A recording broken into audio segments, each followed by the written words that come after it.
কি রিক্ত আমি, নিঃস্ব আমি, দেবার কিছু নাই, আছে শুধু ভালোবাসা, দিয়ে গেলাম তাই।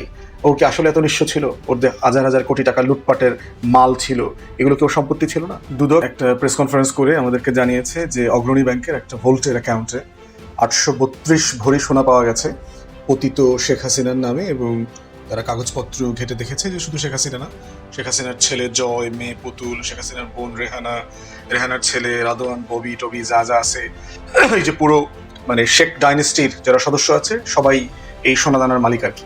বিএনপির সন্ত্রাসীরা লন্ডনে পলাতক ব্রিটিশ সিটিজেন তারেক রহমানের নির্দেশে জামাতের প্রার্থী এবং জামাতের জেলা আমির সহ তাদের উপর হামলা করবে, গুলি বর্ষণ করবে, তাদের গাড়ি পোড়াবে, আর জামাত শিবির বাংলাদেশে আঙ্গুল চুষবে না।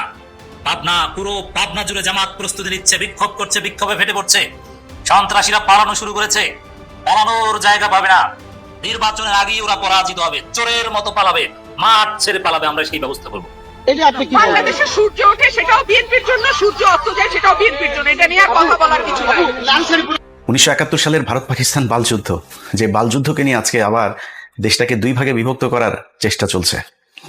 তো 71-এর বালযুদ্ধে আসলে কতজন মানুষ মারা গিয়েছিল, কতজন নারীকে ধর্ষণ করা হয়েছে, তারপরে কতজন মুক্তিযুদ্ধে অংশ নিয়েছিল, এটা নিয়ে তো একটা মানে বের করা দরকার, তাই না? এই যুদ্ধ নিয়ে এত আবেগ, এত কিছু বাংলাদেশের মানুষের, তাহলে আপনারা এটা আমাদেরকে জানাবেন না যে আসলে মানুষ কতজন মারা গিয়েছে, কি হয়েছে, কি, এটা তো জানা দরকার।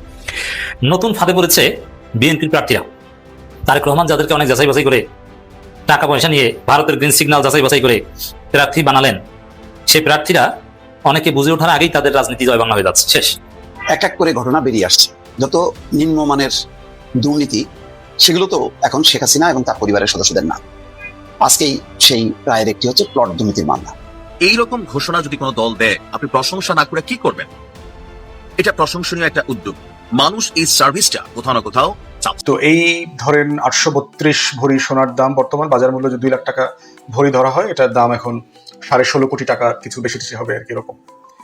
এইটা গুরুত্বপূর্ণ বিষয় না। গুরুত্বপূর্ণ বিষয় হচ্ছে যে বিএনপি জামাতের যে জোট সরকার ছিল, এই জোট সরকারকে আন্ডারমাইন করবার জন্য যে বাংলাদেশের এই যে আওয়ামী গণমাধ্যম, আওয়ামী বুদ্ধিজীবী, আওয়ামী সাংবাদিক, আওয়ামী লেখক, আওয়ামী টকশো গেস্ট, এই পুরো আওয়ামী চক্র দেখবেন যে বিষয়টাকে সবচেয়ে বেশি হাইলাইট করেছে, সেটা হচ্ছে বিএনপির সময় বাংলাদেশ দুর্নীতিতে 5 বার চ্যাম্পিয়ন হয়েছে। বলা হতো যে তারেক রহমান এবং হাওয়া ভবনকে কেন্দ্র করে হেন কোনো রিপোর্ট নাই এবং রিপোর্টের ভিত্তিতে বয়ান তৈরি করা হয়নি। দুর্নীতির বরপুত্র বেগম খালেদা জিয়াকে দেখেছেন যে কিরকম একটা মিথ্যা মামলায়, জিয়া অরফানেজ ট্রাস্টের 2 কোটি টাকার একটা চেকের মামলায় তাকে সাজা দিয়েছে।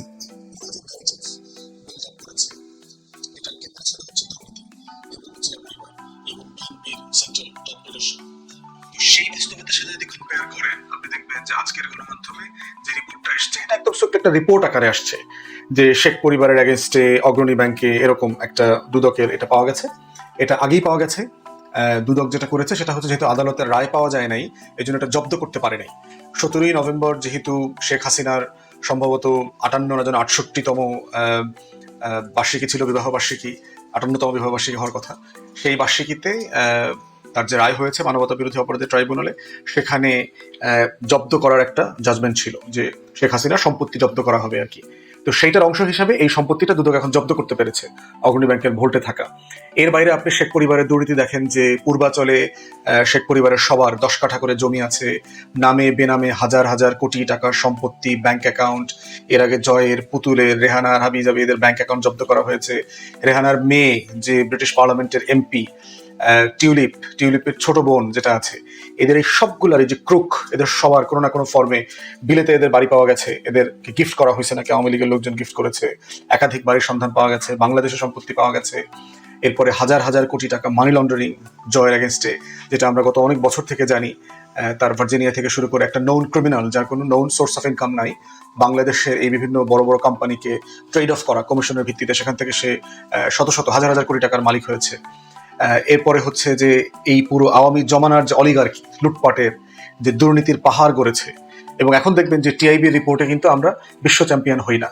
এখানে দুদক যে পরিমাণ ইনভেস্টিগেশন করছে এই শেখ পরিবারের এগেনস্টে, তার ব্যাপারে দেখবেন যে গণমাধ্যমে সেই পরিমাণে টকশো করা, আলোচনা হওয়া, ন্যারেটিভ বিল্ড আপ করা, যে হাসিনাই এবং হাসিনার ছেলেমেয়েরা বংশধর, শেখ পরিবার যে একটা অভিশপ্ত বংশধর, সেই পলাশির প্রান্তরে যারা যারা সিরাজউদ্দৌলার বিরুদ্ধে অলিগার্ক হিসেবে কাজ করেছে সেই জগৎ শেঠ, উমিচাঁদ, রায়দুল্লহ, কৃষ্ণপদ চৌধুরীর মতো এই যে ক্রিমিনাল ব্যাংকার্স যারা ফাইন্যান্সিয়ার ছিল, যারা তখনকার এই নবাবী শাসনের পতনের জন্য ব্রিটিশদের হয়ে কাজ করেছে, ঠিক একইভাবে দেখেন এই বাংলার সময়টাতে এই 16 বছরে এই বাংলাতে নতুন করে জগৎ শেঠ, উমিচাঁদ, রায়দুল্লভদের জন্ম হয়েছে, যারা আমাদের দেশের মানুষের টাকায়, গরিবের টাকায় এসালামের মতো ক্রিমিনাল ক্রুকদেরকে দিয়ে, বসুন্ধরা, বেক্সিমকো এই টাইপের ক্রিমিনাল ক্রুকদেরকে দিয়ে দিল্লির পারপাস সার্ভ করেছে, শত্রুর পারপাস সার্ভ করেছে, বাংলাদেশের স্বাধীনতা সার্বভৌমত্বের বিপক্ষে দাঁড়িয়েছে।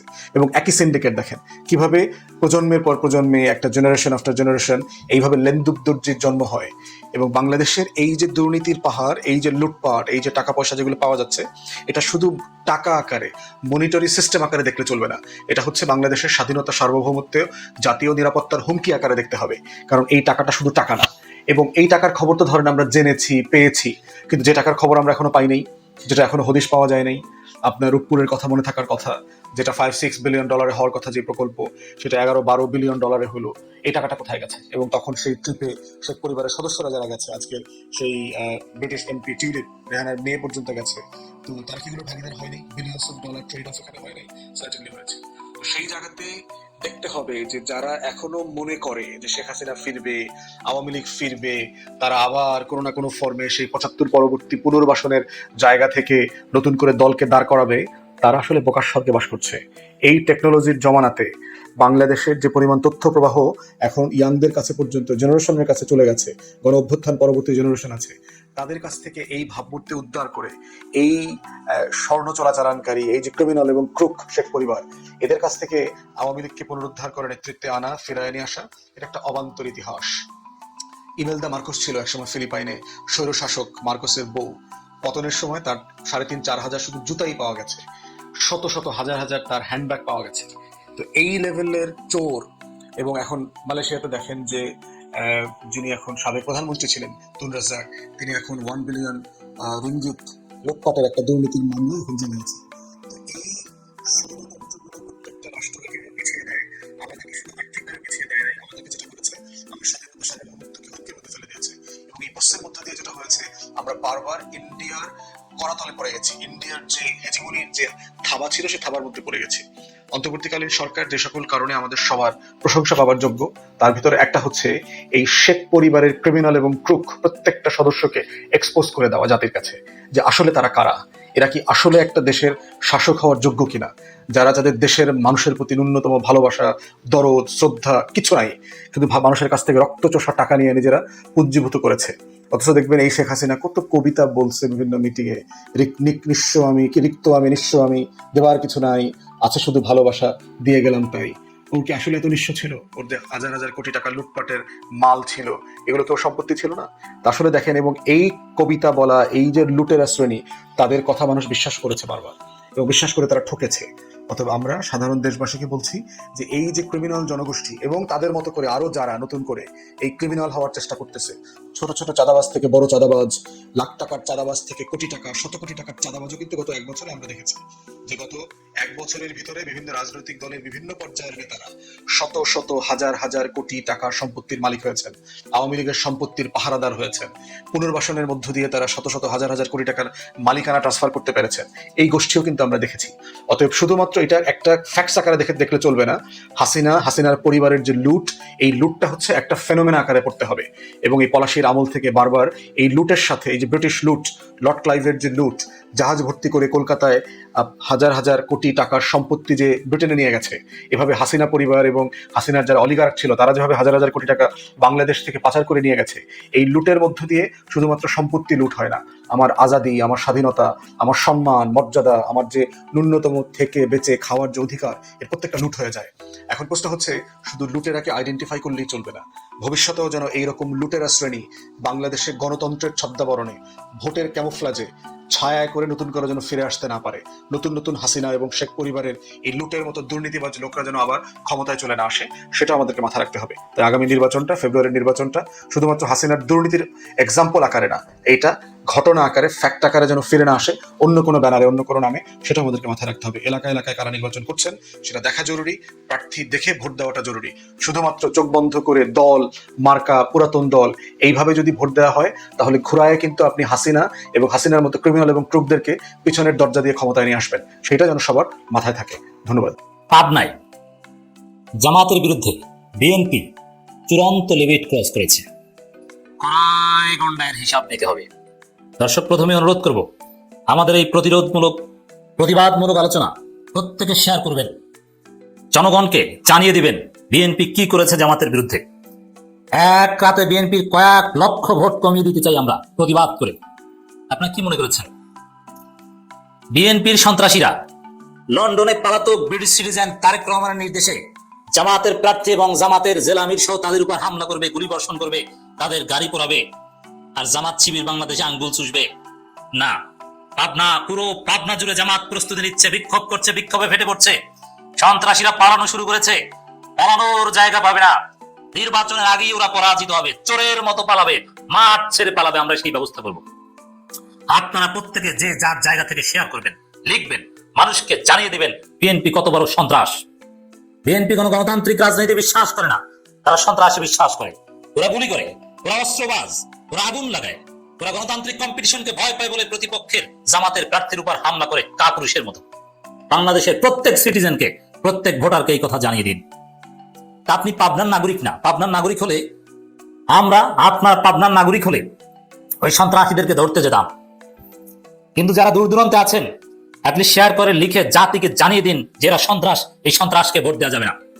আমাদের এই আলোচনার কারণে আমরা বিশ্বাস করতে যাই, আমার আপনার সবার প্রতিবাদের কারণে, অ্যাটলিস্ট অনলাইনে প্রতিবাদের কারণে ওদের লক্ষ লক্ষ ভোট কমবে, ওদের জামানত বাজেয়াপ্ত হবে। তারেক রহমান তো আর দেশে আসতে পারবেন না, পারেন না, হ্যাডাম নাই, বাংলাদেশের ভোটার না। এখন জাতীয়তাবাদী ঈদের পরে জাতীয়তাবাদী জামানত রক্ষা পার্টি গঠন করবেন ঈদের পরে।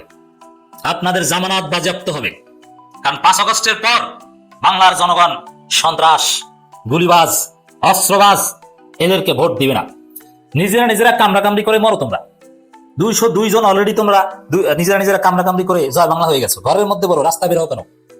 পাগল যেরকম ঘরের মধ্যে বেঁধে রাখতে হয়, অন্যের ডিস্টার্ব যেরকম না হয়, বিএনপি কে ঘরের মধ্যে বেঁধে রাখা উচিত। এরা রাস্তা ডিস্টার্ব করে, রাজনৈতিক কালচার কলুষিত করে। তো দর্শক, আমরা ডক্টর ইউনূস সরকারকে আহ্বান জানাবো, ইউনূস সরকার কেন এই সন্ত্রাসীদের বিরুদ্ধে অ্যাকশন নেয় না? যদি অবৈধ অস্ত্র উদ্ধার করতে না পারে, বিএনপির চাঁদাবাজ এবং সন্ত্রাসীদের এই গডফাদার আন্ডারগ্রাউন্ডের লোকজনকে বিএনপি রাস্তায় নামিয়েছে, সেই 10 ট্রাক অমুক ট্রাক তমুক ট্রাক অস্ত্র এখন বাজারে ছেড়ে দিয়েছে। এগুলো যদি ডক্টর ইউনূস সরকার ম্যানেজ করতে না পারে, জামাত শিবির বাঁশের লাঠি দিয়ে পিটিয়ে ওদের অস্ত্র পিছন থেকে ভরে দিবে, তারপরে ইউনূস সরকারের টনক নড়বে। কেন এখনো ব্যবস্থা নেয় না? নির্বাচনের আগে অবৈধ অস্ত্র সন্ত্রাসীদের গ্রেপ্তারের জন্য প্রয়োজনে চিরুনি অভিযান চালাতে হবে। যদি এই ধরনের পদক্ষেপ সরকার নিতে পারে তাহলে সুষ্ঠু নির্বাচন হবে। আর পদক্ষেপ নিতে না পারলে সন্ত্রাসীরা জামাত শিবির হাতে ডলা খাবে, কিন্তু রাজপথ এবং ভোট কেন্দ্র কেউ দখল করতে পারবে না। ক্ষমতায় জামাত আসবে, কেউ ঠেকাতে পারবে না। This is final. দর্শক, কি ঘটেছে দেখেন। ইউনূস সরকারের টনক নড়বে, পুরো বিএনপির সব আকামের রেকর্ড ইউনূস সরকারের কাছে আছে, কিন্তু জামাত শিবির জনতা, এনসিপি ছাত্র জনতাকে এখন জেগে উঠতে হবে। রাজনীতিতে যারা সেকেন্ড হতে চান, বিএনপির বিরুদ্ধে ঝাঁপিয়ে পড়ুন, আপনার ভবিষ্যৎ উজ্জ্বল। দেখেছেন না, জুলাই আগস্টে যে যত আওয়ামী লীগ পেটাতে পেরেছে, যে যত আওয়ামী লীগ বিরোধী হতে পেরেছে, সে তত হিট। আজকে যে যত বিএনপি বিরোধী হতে পারবেন, যে যত বিএনপিকে সাইজ করতে পারবেন, আগামী দিনে সেই হবেন হিরো। তাদের এই সুযোগ কেউ মিস করেন না। পাবনা 4 ঈশ্বরদী 8ঘড়ি আসনে জামাত ইসলামী প্রার্থীর প্রচারণায় সন্ত্রাসী হামলা, গুলিবর্ষণ, গাড়ি ও মোটরসাইকেল ভাঙচুর এবং অগ্নিসংযোগের ন্যাক্কারজনক ঘটনার তীব্র নিন্দা প্রতিবাদ জানিয়েছে জামাত ইসলামী আনুষ্ঠানিকভাবে। পাবনা 4 ঈশ্বরদী 8ঘড়ি আসনে বাংলাদেশ জামাত ইসলামের সংসদ সদস্য প্রার্থী, কেন্দ্রীয় মজলিসের সদস্য পাবনা জেলা আমির অধ্যাপক আবু তালেব মণ্ডলের নির্বাচনী প্রচারণায় বিএনপি প্রার্থী হাবিবুর রহমান হাবিবের সমর্থকদের দ্বারা দফায় দফায় সন্ত্রাসী হামলা, গুলিবর্ষণ, গাড়ি ও মোটরসাইকেল ভাঙচুর এবং অগ্নিসংযোগের ন্যাক্কারজনক ঘটনার তীব্র নিন্দা প্রতিবাদ জানিয়ে বাংলাদেশ জামাত ইসলামী সেক্রেটারি সাবেক এমপি প্রধানমন্ত্রী মিয়া গোলাম পীরের বিবৃতি প্রদান করেছে। আমি প্রথমে বলতে চাই, হাবিবুর রহমান হাবিব আওয়ামী লীগকে শেখ হাসিনার গোষ্ঠীকে আমরা যেরকম ঘৃণা করি, এই আওয়ামী লীগের এই মুজিব সানাকে আমরা সেইভাবে ঘৃণা করি। ও ভারতের দালাল, এবং এই হামলার দায় পুরো হাবিবুর রহমান হাবিবকে নিতে হবে। খালেদা জিয়ার উপদেষ্টা নাকি? কেন নিতে হবে? এই সন্ত্রাসী হাবিব, এই কুলাঙ্গার হাবিব, ভারতের দালাল হাবিব, হাসিনার পোষ্য সন্তান হাবিব। ও ঘোষণা দিয়েছিল দাঁড়িপাল্লায় ভোট দিয়ে যেন কেউ যেন সুস্থভাবে ঘরে ফিরে না যেতে পারে। অতএব এই সন্ত্রাসীকে গ্রেপ্তার করতে হবে, নইলে জনগণ এই সন্ত্রাসীকে পুলিশের হাতে তুলে দিবে। এই আগামী দিনে সেই বাংলাদেশ আসবে। দেখবেন যে বিএনপির এরকম একটা প্রার্থী সন্ত্রাসীদেরকে হয় পুলিশ ধরছে, না হলে জনগণ পুলিশের হাতে তুলে দিচ্ছে। আপনারা দেখেছেন না, এক ইসলাম বিদ্বেষী সানজিদা তুলির বিরুদ্ধে মামলা হয়েছে, মামলা কিন্তু বিএনপির লোকজনই করেছে। মজার বিষয়, ফজলু পাগলা আরাক আওয়ামী পান্ডা সন্ত্রাসী ভারতের দালাল, এই ফজলু পাগলার বিরুদ্ধে মামলা হচ্ছে। তা বিএনপি কিছুদিন পর জেলে থাকবে, কশিন গেল বাংলাদেশে বিএনপি ক্ষমতা আসতে পারবে না। অতএব বিএনপির বিরুদ্ধে আঘাত করে কোমর সোজা করে দাঁড়ান, একটা ডলা দেন, আপনি আগামী দিনে হিরো হয়ে যাবেন, ভয় পাবেন না। কারণ ওদের কোনো ভবিষ্যৎ নাই, ওদের কোনো জনভিত্তি নাই, 2-4টা অস্ত্রই ওদের শক্তি, আর এই অস্ত্র ইউনুস সরকারই উদ্ধার করবে, আমরা বিশ্বাস করি। প্রদত্ত বিবৃতি তিনি বলেন, 27 ফেব্রুয়ারি বিকেলে ঈশ্বরদী উপজেলার শাহপুর ইউনিয়নের সরগরি জগির মোড় এলাকায় এই বর্বরচিত হামলায় অধ্যাপক আবু তালেব মন্ডল সহ অর্ধ শতাধিক নেতাকর্মী আহত হয়েছে। তার গাড়ি ভাঙচুর করা হয়েছে এবং শতাধিক মোটরসাইকেল ভাঙচুর অগ্নিসংযোগ করা হয়েছে, যে একটি সুষ্ঠু শান্তিপূর্ণ অংশগ্রহণ নির্বাচনের পরিবেশকে নস্যাৎ করার প্রকাশ্য অপচেষ্টা। অতএব ইউনুসকে সিদ্ধান্ত নিতে হবে, Yunus must take decisive action. এই আওয়ামী পান্ডাদের নির্বাচনের পরিবেশ সৃষ্টি করার সুযোগ দিবে কি দেবে না। এই হামলা যারা করেছে এরা সব হাবিব গুন্ডার লোক, এরা সব মুজিব সানা, এগুলো সব শেখ হাসিনার পুত্র সন্তান। ওরা বিএনপি পরিচয়ে ভারতের দালালি অংশ হিসেবে বাংলাদেশের নির্বাচন বানচাল করতে চায়। তিনি আরো বলেন, একদিন আগে একই এলাকায় জামাতের কর্মীদের উপর বিএনপির স্থানীয় সন্ত্রাসীদের হামলার পর আজকের এই সশস্ত্র আক্রমণ প্রমাণ করে যে প্রতিদ্বন্দ্বী প্রার্থীর সমর্থকরা একটি ভয়াবহ সহিংস পরিবেশ সৃষ্টি করে নির্বাচন সহিংসতার দিকে ঠেলে দিতে চাইছে। একটি গণতান্ত্রিক দেশে নির্বাচনের মাঠে প্রতিদ্বন্দ্বী প্রার্থীর উপর আগ্নেয়াস্ত্র, দেশীয় অস্ত্রশস্ত্র নিয়ে হামলা চালানো কোনোভাবে গ্রহণযোগ্য নয়। এখানে এই হাবিব গুন্ডার কারা কারা হামলা করেছে, আওয়ামী লীগের কোন কোন দালালের হামলা করেছে, ওগুলো সব আওয়ামী লীগ। কিসের বিএনপি? ওদেরকে বিএনপি বলা যায় নাই। ওদের সবার ছবি গণমাধ্যমে এসেছে, একদম ক্লিয়ার ফুটেজ, কে গুলি করেছে একদম ক্লিয়ার ভিডিও এসেছে। অতএব সবাইকে গ্রেপ্তার করতে হবে, হাবিব গুন্ডাকে গ্রেপ্তার করতে হবে। জনগণ নাইলে ধলাই দিবে, সামনে সেই দিন আসবে, ভয় পাবেন না, অন্ধকার কেটে যাবে। ওরা নির্বাচনের আগে পরাজিত হবে, ওরা গ্রেপ্তার হবে, ওরা জেলে থাকবে, ওরা মাঠ ছেড়ে পালাবে, কারণ ওদের পক্ষে জনসমর্থন নাই, ওরা ভীতু, ওরা কাপুরুষ।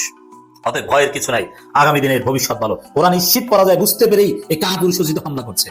তাদের ইউনুসের টনক নড়তেই হবে, এইভাবে তো কোনো নির্বাচন চলতে পারে না। মাস্ট বিএনপির লোকজন এবার বেকায়দায় করবে। আমি রেশন থেকে গত 3 মাস মতো আগে আমি বললাম যে এটা নিয়ে আমরা একটা জরিপ করি, সারা দেশে ঘুরে ঘুরে তারপরে করি। তো আমরা তো ছোটবেলা থেকে শুনে আসছি যে 2 লাখ মা বোনের ইজ্জতের বিনিময়ে তারপরে বাংলাদেশ নাকি স্বাধীন হয়েছে। এবং আমি 2012 সালের আগ পর্যন্ত আমি কিন্তু হাফ চেতনাধারী ছিলাম।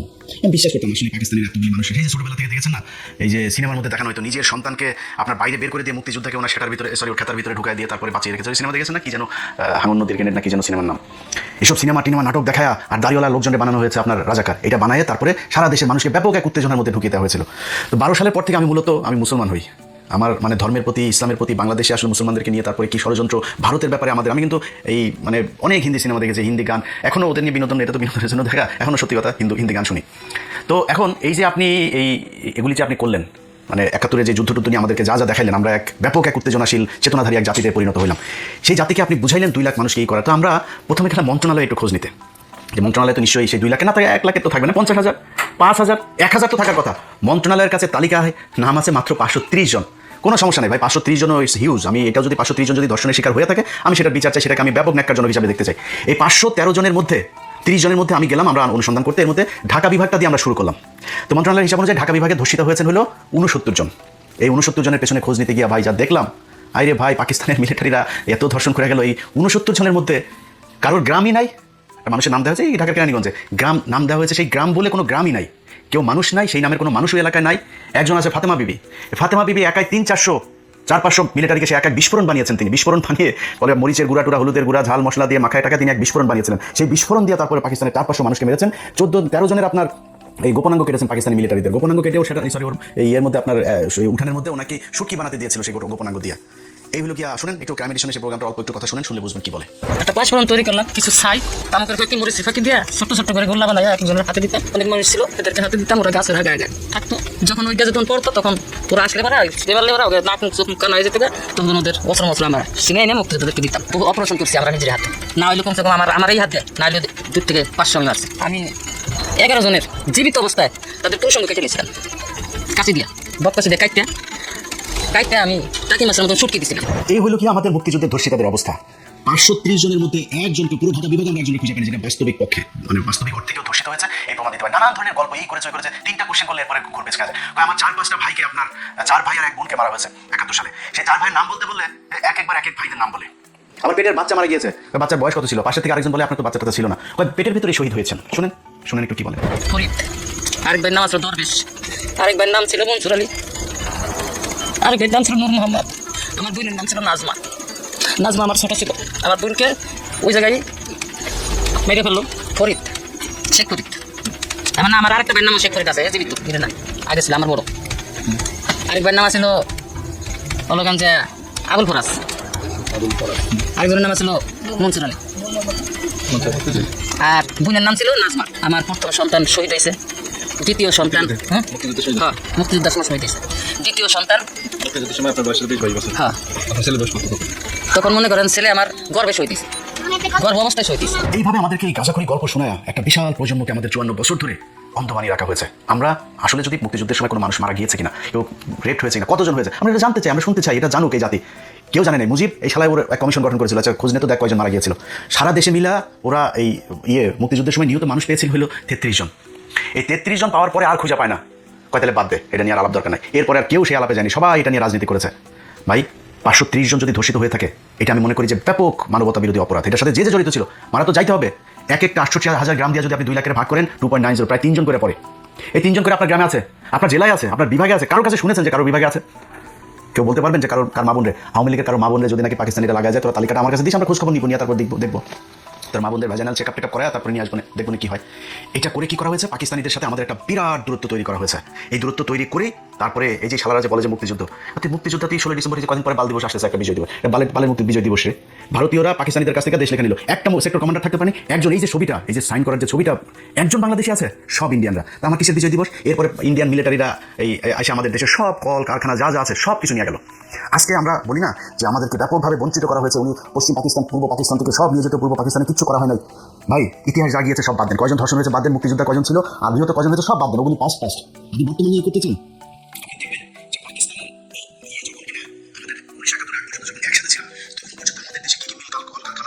হসপিটাল স্কুল কলেজ যা যা হয়েছে এটা তো এখন আছে, তাই না? আমরা গুগলে সার্চ দিলে পাবো না। আচ্ছা ভাই, আপনি কি জানেন যে এই যে বুয়েট কারা করেছে জানেন? এই যে বঙ্গবন্ধু শেখ মুজিব মেডিকেল কলেজ 1965 সালে এটা করা, সেখান থেকে এসে তারপরে আপনার এটার নাম দিয়েছে 1998 সালে নাম পরিবর্তন করে তারপরে আওয়ামী লীগ এটা করেছে। BUET, KUET, RUET, CUET, Chittagong medical, sir Salimullah medical, Rangpur medical, Mymensingh medical, যত রাজশাহী মেডিকেল, রাজশাহী ইউনিভার্সিটি। আর ভাই যুদ্ধের ঠিক 1 বছর আগে 1970 সালে জাহাঙ্গীরনগরটা দিয়ে গিয়েছে। মিল কলকারখানার নাম শুনবেন, Adamjee jute mill, Dhaka jute mills limited, Amin jute mills limited, Khulna jute mills, Karnaphuli rayon mill, Progoti industries, Kaptai জলবিদ্যুৎ, Chandraghona paper mill, Ispahani cotton mills, Khulna newsprint, Chittagong dry dock, eastern refinery limited, যা যা আছে এগুলো সব পাকিস্তান করে দিয়ে গিয়েছে। আপনি জানেন এই যে কমলাপুরটা আছে না, আমাদের বিশাল সুন্দর এক কমলাপুর পাকিস্তান করে দিয়েছে। যে জাতীয় সংসদ ভবনটা আছে না, এই সংসদ ভবনটা এই পাকিস্তান তারপর করে দিয়ে গিয়েছে এই দেশে। আপনি আমার বলেন 1971 সালের পর থেকে ঢাকা মেডিকেল 1921 সালে প্রতিষ্ঠিত, কিন্তু এটার বেশিরভাগ যে বিভাগগুলো আছে, ঢাকা মেডিকেলটা ব্রিটিশ আমলে করে দেওয়া, এটার যত মানে এই এক্সটেনশন সব পাকিস্তান আমলে করা হয়েছে। এখন এই যে ঢাকা মেডিকেলে আপনি যুদ্ধ হয়েছে না 1971 সালে, আগে এটার বলা হতো প্রাচ্যের অক্সফোর্ড। সেই প্রাচ্যের অক্সফোর্ড 1971 সালের পর থেকে এটার এক্সটেনশন কি হয়েছে জানেন? 1974 সালে চারুকলা একাডেমি অনুষদ, চারুকলা এক অনুষদ ছাড়া এই ঢাকা মেডিকেলে, ঢাকা বিশ্ববিদ্যালয়ের যা যা আছে সব কিছু অধপতন হয়েছে। একটা মিল কলকারখানা বলেন তো, কোন মিল কলকারখানা আমাদের এই দেশে হয়েছে 1971 সালের পরে? গার্মেন্টস হয়েছে, আমাদের দেশের নারীদেরকে সব ন্যাংটা করে তারপরে রাস্তায় নামাইছেন, সারাদিন না খায় থাকে, না খেয়ে থেকে তারপর সেখানে প্রতি মাসে 5,000, 7,000, 10,000, 15,000 বেতন পায়, মাস শেষে পুষ্টিতে ভোগে, বিয়ে হয় না, বাচ্চা হয় না, টিনের চালার ভিতরে এক ঘরের ভিতরে গাদাগাদি করে 8জন 10জন থাকে, সকালে ভোরে থালাবাটি নিয়ে তারপরে যায়, রাত 8টা 9টার সময় আসে, যেগুলি একটু সুন্দরী তাদেরকে গার্মেন্টস মালিক ওই সুপারভাইজারটা যারা করে কোনটা খায়। এই হচ্ছে আমাদের দেশের উন্নতি। আরেকটা উন্নতি কি হয়েছে, আমরা বিদেশে লোক পাঠাই, যেটা দিয়ে এখন দেশটা টিকে আছে। এর বাইরে পাকিস্তান যাওয়ার পরে বাংলাদেশের মিনিমাম কোনো ধরনের কোনো উন্নয়ন হয় নাই। আজকে এই যে আমাদের স্মার্টা যেসব নারীরা আছে না, যারা পাকিস্তানের ফলে পাকিস্তান, ওরা কি ইউটিউবে সার্চ দিয়ে দেখেন পাকিস্তানের, আর ওরা পাকিস্তানের নারীরা সারাদিন ওরা মনে হয় যেন যদি পাকিস্তান নিয়ে কিছু বলে মানে ওইখানে কয়েকটা বোম পরে আছে মসজিদের ভেতরে, মুসলিমরা নামাজ পড়ে, মেয়েরা সব একদম বুরকা পরে হয়ে থাকে। পাকিস্তানে গিয়ে দেখেছেন কোনোদিন? ইউটিউবে দেখেন। জীবনের ইচ্ছা আছে পাকিস্তানে যাবো, ইনশাল্লাহ সৌদিতে যাবো, পাকিস্তানে 2 জায়গায় যাওয়ার খুব ইচ্ছা আছে, স্বপ্ন আছে, যাবো। যেখানে ইউটিউবের মধ্যে ঘুরলে তারপরে দেখা যায়। আর ভাই ইসলামাবাদের হাইওয়েগুলি দেখছিস ইউটিউবে, ওটা কি আমেরিকা না পাকিস্তান এটা বোঝা যায় না। পাকিস্তান এমন কোনো জিনিস আছে যেটা কিনা তারা বিদেশ থেকে রপ্তানি করা লাগে, সব নিজেরা তৈরি করে। এই 2 দিন আগে ব্যালিস্টিক মিসাইল তারা করেছে, উত্থাপন করেছে। কি করে নাই তারা? মোটরসাইকেল, গাড়ি থেকে শুরু করে সব উৎপাদন করে। চিকিৎসা, তাদের চিকিৎসকের অবস্থা জানেন? তাদের সাথে এখন আমাদের ব্যারিকেড তৈরি করে রাখা হয়েছে। এই ডিসেম্বরে আপনার কতদিন ধরে শুনছি বাংলাদেশ ঢাকা থেকে ইসলামাবাদে সরাসরি ফ্লাইট হবে, চালু হয় না। কারণ ওইখানে গেলে পাকিস্তানের যে ট্রিটমেন্ট ব্যবস্থা, এটা ইন্ডিয়ার সাথে আমাদের তখন একটা এই মানে এখান থেকে রোগী কিছু ভাগাভাগি হয়ে যাবে পাকিস্তানে, এটা কোনোদিনও চায় না। যেই কারণে এই ইন্ডিয়ার যারা কিনা এই বাংলাদেশের যে দালালরা আছে, তারা চায় না পাকিস্তানের সাথে সরাসরি কোনো সংযোগ হোক। পাকিস্তানি কাপড় চোপড়, পাকিস্তানি পোশাক, পাকিস্তানি, আরে ভাই তোরা যে মানে মডেল হবি, আমরা মডেল পেয়েছি পুরিমণি, আমরা মডেল পেয়েছি নিরাজ চাপিল, এই হলো মডেল। পাকিস্তানের মডেল দেখছি ভাই, মডেলও যদি সুন্দরী দেখতে চাই, এই যে আমাদেরকে যে মানে বঞ্চিত করা হয়েছে, বঞ্চিত আগে করা হয়নি, এখন করা হয়েছে। বাংলাদেশের ফকিনীর বাচ্চারা তোদের মতো মডেল দেখে তো আমাদের এই ফেসবুকে আমাদের সময় নষ্ট করতে, আমরা মডেল দেখতে পারতাম পাকিস্তানি মডেল, ওইটা আমাদের মডেল দেখছিস ওদের। কোন দিক থেকে যাবে পাকিস্তানের সাথে বল? তো এখন আমাদের সব দিক থেকে বঞ্চিত করে ওরা পাকিস্তানের সাথে এই গ্যাঞ্জাম বাধাইতে এগুলো করেছে। ভাই পাকিস্তানের সাথে আমরা আলাদা হয়েছি, সারা পৃথিবী যদি চেষ্টা করে পাকিস্তানের সাথে বাংলাদেশ কোনোদিন আলাদা হবে না, মানে এই এক হবে না। কিন্তু আমাদের যে সুযোগ সুবিধা যা দরকার আমি পাকিস্তানের কাছ থেকে নিব। পাকিস্তানের সাথে আমার সম্পর্ক যদি ভালো থাকে, তাদের যে নিউক্লিয়ার আছে সেটা তারা নিজেরাই বলে বাংলাদেশ ভাই তাহলে আমার যদি লাগে তাহলে তোরা দিয়ে দিব, কোনো সমস্যা নেই। আমি কেন তার সাথে গ্যাঞ্জাম লাগবো? আমার যতটুকু দরকার আমি ততটুকু সম্পর্ক তার সাথে ভালো রাখবো। এখন এগুলো করতে দেওয়া যাবে না। এই যে এখন মাঝে মধ্যে দেখেন 32 নম্বরকে বাঁচানোর জন্য তারপরে কিছু যোদ্ধা রাস্তায় নেমেছে। 32 নম্বরে কি পারলে? এই 32 নম্বর হলো এই শেখ মুজিব 45,000 মানুষকে মেরেছে। এই 32 নম্বর তো সেই জায়গা। এই 32 নম্বরে বসে বসে 15,000 জাসদের নেতা কর্মীকে হত্যা করা হয়েছে। এখানে বসে এই সিরাজ শিকদারকে ক্রসফায়ারের নির্দেশ দেওয়া হয়েছে। এখানে বসে 74 সালে 27 লক্ষ মানুষকে হত্যা করা হয়েছে এই না খাইয়ে রেখে। এটা তো সেই জায়গা। এখানে থেকে সবশেষ আওয়ামী লীগ সব গণতান্ত্রিক দল টল যা আছে সব বাদ দিয়ে বাকশাল প্রতিষ্ঠা করে গিয়েছে এই শেখ মুজিব এই ঘরে বসা। এটা কিসের তরিয়ে? আর এরা সব নাচানাচিতে আছে। আরে বাবা 32 নম্বর এখন আমি বলছি না বাঁচাইতে 32 নম্বর আছে কিছু তোর। নতুন ফাঁদে পড়েছে বিএনপির প্রার্থীরা। তারেক রহমান যাদেরকে অনেক যাচাই বাছাই করে টাকা পয়সা নিয়ে ভারতের গ্রিন সিগন্যাল যাচাই বাছাই করে প্রার্থী বানালেন, সেই প্রার্থীরা অনেকে বুঝে ওঠার আগেই তাদের রাজনীতি জয়বাংলা হয়ে যাচ্ছে, শেষ। অনেকে মনে নির্বাচনই করতে পারবে না। দেখেন চারদিক থেকে এই যে একটা কথা বলেন, মিসফরচুন নেভার কামস অ্যালোন, বিপদ এক আসে না, চারদিক থেকে আসে। চারদিক থেকে বিএনপির জন্য বিপদ এসেছে। এখন এটা কারা ঘটাচ্ছে আমি বিস্তারিত আলোচনা করব। বিএনপির প্রার্থীরা নির্বাচনই করতে পারবে না, তাদের রাজনীতি শেষ হয়ে যাচ্ছে, তারা বুঝে ওঠার আগেই। অনেক প্রার্থী ঋণ খেলাপি। এখন ঋণ খেলাপি, এটা ঋণ রিশিডিউল করলে বা টাকা দিয়ে দিলে সমস্যার সমাধান, কিন্তু বিষয়টা হচ্ছে অথবা কোর্টের মাধ্যমে যদি কোনো একটা অর্ডার নিয়ে আসতে পারে। এই সুযোগে অনেক ঋণ খেলাপি অতীতে নির্বাচন করেছে, কিন্তু এবার আপনি এখন ঋণ খেলাপি মানে আপনি কোর্টের অর্ডার দিয়ে ঋণ খেলাপি তালিকা থেকে বাদ হতে পারবেন না। এই জায়গায় বিএনপি প্রার্থীদের একটা অংশ অলরেডি ধরা খাচ্ছে। 70 জন প্রার্থীকে বিএনপিকে বিসর্জন দিতে হবে। আবার আপনারা জানেন যে বিএনপির আলোচিত প্রার্থী তারেক রহমানের আস্থার প্রতীক, তারেক রহমান যার উপর সবচেয়ে বেশি নির্ভর করেন, তারেক রহমান তার মনের কথা যার মাধ্যমে বলেন সেই ফৌজু পাগলা। যেমন তারেক রহমান হাসিনা রায়কে কেন্দ্র করে কোনো কথাই বলেনি, মাধ্যমে যে এই বিচার মানি না, এই ট্রাইব্যুনাল আমরা ক্ষমতা গেলে বাতিল করবো, এটা ছিল তারেক রহমানের বক্তব্য। সেই ফৌজু পাগলার বিরুদ্ধে অভিযোগ দায়ের করা হয়েছে আন্তর্জাতিক অপরাধ ট্রাইব্যুনাল, কারা করেছে প্রসিকিউশন টিম। মানে এমন ভিভিড বক্তব্য ফৌজু পাগলার, সুস্পষ্টভাবে আমি যে বলি না যে মাথা হলো গর্ধব, ঢাকা বিশ্ববিদ্যালয় কলঙ্ক, ঢাকা বিশ্ববিদ্যালয় করে যে একটা লোক এতটা আনস্মার্ট হতে পারে এই ফৌজু পাগলাকে দেখলে বোঝা যায়। অবশ্যই কিন্তু ঢাকা বিশ্ববিদ্যালয় অবাঞ্ছিত, আমি চ্যালেঞ্জ দিয়ে বললাম ফৌজু পাগলা সাহস থাকলে ঢাকা বিশ্ববিদ্যালয় আসুক, কোশ্চিন করে আসতে পারে না, জনগণ জুতা দিয়ে পিটাবে। এখন যাকে ঢাকা বিশ্ববিদ্যালয় প্রার্থী এক্সপেক্ট করতে ঢাকা বিশ্ববিদ্যালয়ের যে দেশের রাজধানী আনাচে কানাচে যাকে যার প্রতিকৃতি মোটিভে জুতা মারা হয়, সেই লোককে নমিনেশন দিয়েছে তারেক রহমান। তারেক রহমানের মিনিমাম লজ্জা শরম আছে। যে লোক সরাসরি জুলাই বিপ্লবের বিরুদ্ধে, যে লোক সরাসরি আওয়ামী লীগের পক্ষে, হাসিনা ফাঁসি মানি না এই স্লোগান যে দেয়, তাকে নমিনেশন দেয় তারেক রহমান। এখন তার বিরুদ্ধে ট্রাইব্যুনালে অভিযোগ দায়ের করা হয়েছে, কেমন লাগে? এখন এইটাকে কেন্দ্র করে ফৌজু পাগলা নির্বাচন করাটাই শেষ হয়ে যেতে পারে। এমনকি ফৌজু পাগলার রাজনৈতিক ক্যারিয়ার এই ট্রাইব্যুনালে অভিযোগকে কেন্দ্র করে শেষ হয়ে যেতে পারে। এখন এই ট্রাইব্যুনালে অভিযোগ করেছে কারা? প্রসিকিউটর কারা? এরা প্রফেশনাল আইনজীবী, কেউ একসময় এবি পার্টি করতেন, তবে স্টুডেন্ট লাইফে প্রায় সবাই শিবির করতেন। জামাত ঘরানার 2-1 জন আছে। তাহলে হ্যাঁ, জামাত তো সুযোগ নিবি, জামাতপন্থী, জামাতের প্রতি সিম্পথি, আপনি আকাম করবেন আর আপনার আকামকে চেয়ে দেখবে। আপনার আকামের যদি কোনো আইনি প্রতিকার থাকে, আপনার হাতে হারিকেন দেওয়ার চেষ্টা জামাত করবে। যেমন জামাতকে আইনি মার্কাজে আটকানো যায় এমন কোন সুযোগ পেলে বিএনপি হাতছাড়া করবে। শাহজাহান চৌধুরীর একটা বক্তব্য নিয়ে রাজনীতি করার সুযোগ পেয়েছে বিএনপি, একদম শাহজাহান চৌধুরী গ্রেপ্তার চেয়েছে। তাহলে কি বোঝা গেল? যে আপনি আকাম করলে প্রতিপক্ষ আপনাকে ছাড় দিবে না। অর্থাৎ ফৌজু পাগলা যে কাজ করেছে তার রাজনীতি তো আইনি ভাবেই খেয়ে দেওয়া যায়, জামাত কি বসে থাকবে? এখানে জামাত করে না, এটা এবি পার্টির লোকজন সাবেক, এখন তারা রাষ্ট্রের আইনজীবী, তারা করেছে।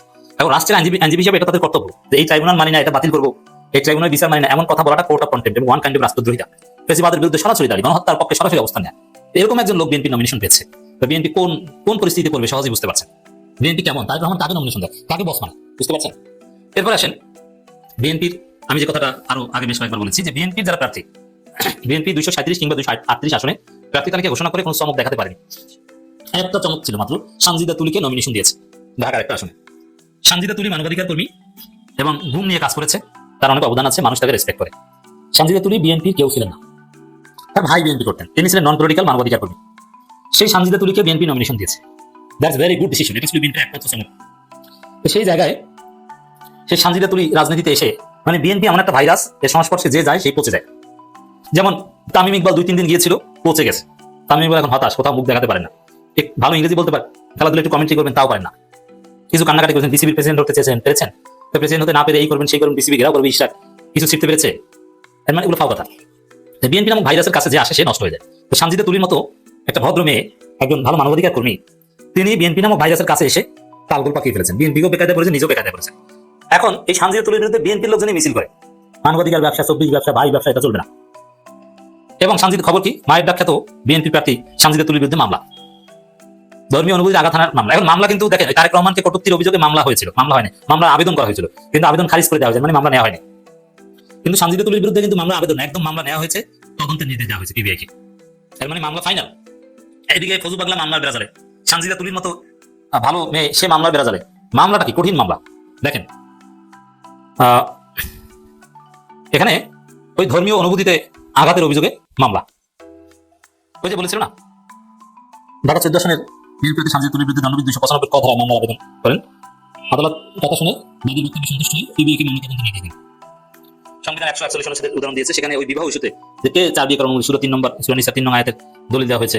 এছাড়া মুসলিম পার্সোনাল ল শরিয়ত অ্যাপ্লিকেশনস অ্যাক্ট 1937 এর ধারা 2 অনুযায়ী এইসব রেফারেন্স দিয়ে দণ্ডবিধি 295 ক ধারায় সামজিদ তুলিকে শাস্তিযোগ্য হিসেবে উপস্থাপন করা হয়েছে।